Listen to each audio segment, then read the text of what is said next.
Apart from having an overall idea about importance of chemistry in JEE Mains, it is necessary to have an idea about importance of particular chapter in JEE Mains. Let's have a look at chapter-wise weightage for JEE Mains 2020 Chemistry.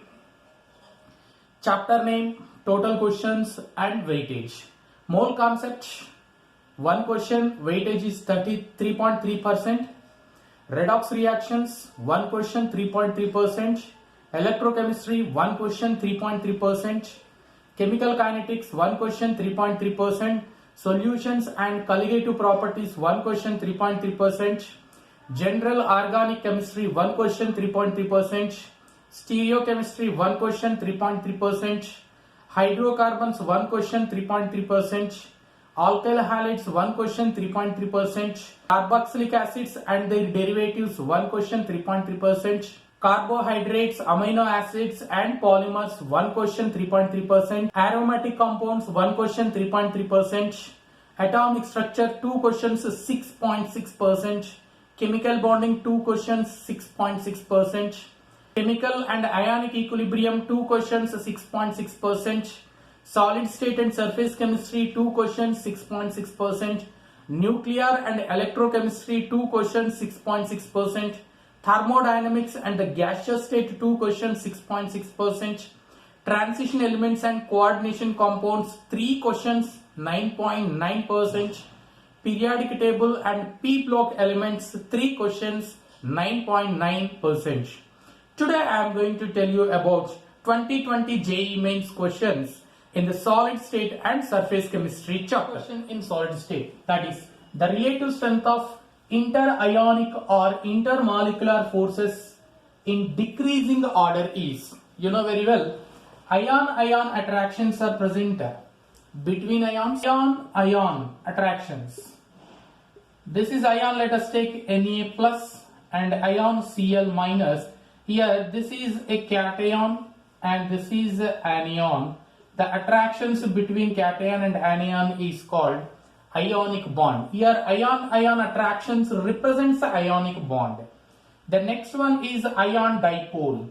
You know, when NaCl is added to water, it is dissolved and forms Na plus aqueous Cl minus aqueous. Na plus ion is surrounded by a number of water molecules. So here water molecule is polar molecule. Polar molecule also called dipole. So we can say this is a dipole and this is a ion. Then attractions between these two is called ion dipole attractions. The next one is a dipole-dipole attraction. Dipole-dipole attractions are present between two polar molecules. Now if you take the strength ion-ion attractions are more than ion dipole and which are greater than dipole-dipole attractions. So the correct answer is C. Next question. Which of the following compound is likely to show both the Frankel and Schottky defect in its crystalline form? It is completely memory based. We need to remember the examples. Here cesium chloride has Schottky defect. If you take AgBr, it has both Schottky defect and Frankel defect. ZNS has only Frankel defect. KBr has only Schottky defect. So our question is the one which has both the Schottky and Frankel defect, then the answer is B. Next question. X melts at low temperature and is a bad conductor of electricity in both liquid and solid state. X is. Here we need to remember 2 points. One is its melting temperature should be less and second one, it should be a bad conductor. Now we see one by one. Silicon carbide melting point is 2730 degree Celsius. But if you take mercury, minus 38.83 degrees Celsius. Now if you take the zinc sulfide, 1185 degrees Celsius. Now if you take the carbon tetrachloride, minus 22.92 degrees Celsius. So if you take the melting point, then which is having less melting point? B has less melting point. But we require a bad conductor. Here mercury is a good conductor because it is metal, you know very well. Mercury is good conductor, and after that if you take the carbon tetrachloride having low melting point and a bad conductor. So answer is D. Next question from surface chemistry. The fluctuation value of HCl for arsenic sulfide sole is 30 millimoles per liter. If H2SO4 is used for fluctuation of arsenic sulfide, the amount in grams of H2SO4 in 250 ml required for the above purpose is. Here fluctuation value is the minimum concentration in millimoles per liter of an electrolyte required to cause coagulation of that sole. Now here what we are taking, 1 liter requires 30 millimoles of HCl. It is only one H plus ion.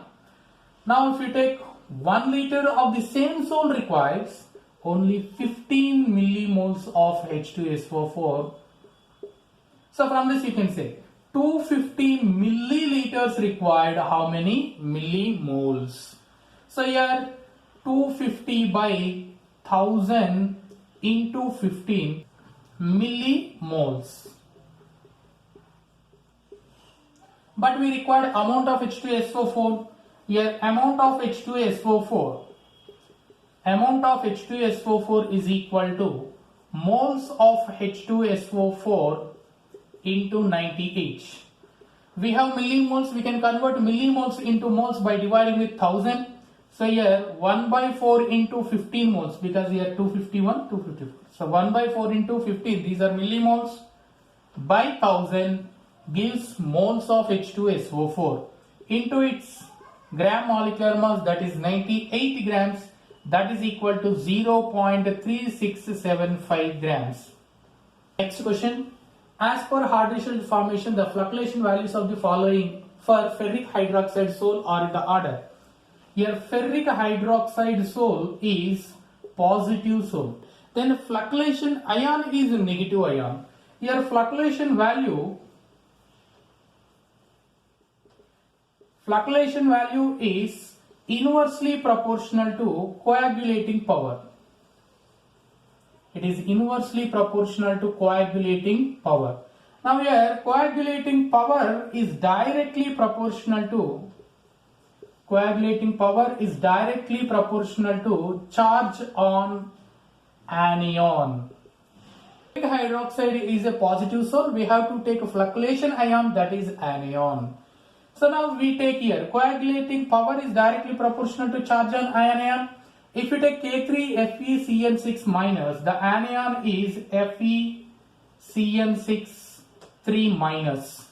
Now if you take K2CrO4, the anion is CrO4 minus 2. Then if you take KBr, anion is Br minus. KNO3, anion is NO3 minus. And AlCl3, anion is Cl minus. Now we can relate here. See, coagulating power directly proportional to charge on anion. It is having more charge, that's why coagulating power of this is very high. If coagulating power of this is very high, then fluctuation value will be less. Because fluctuation value inversely proportional to coagulating power.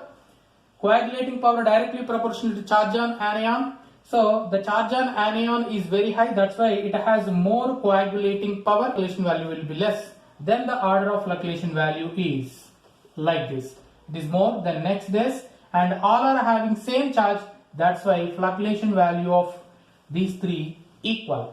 Now what will be the correct answer? The correct answer is B. Next question. A mixture of gases O2, H2, CO are taken in a closed vessel containing charcoal.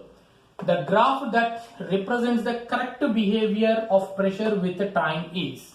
According to ideal gas equation, PV is equal to nRT. Here pressure is directly proportional to number of moles of gas present here. In this vessel there is a charcoal. Here charcoal can absorb O2, H2 and CO. So here charcoal is adsorbent and here O2, H2, CO are adsorbates. This is charcoal. On the surface of charcoal these gases are adsorbed. When gases are adsorbed, number of moles decreases, then pressure also decreases. Now if you look at the graphs, P, there is no change in the pressure, it will be wrong. Pressure increases, no, number of moles decreases, so pressure should decrease. This is also wrong. Now if you take these two, B and D, here pressure decreases, here pressure decreases, but here finally touches x-axis, that means pressure becomes equal to 0. It is not possible. That's why the correct answer is D.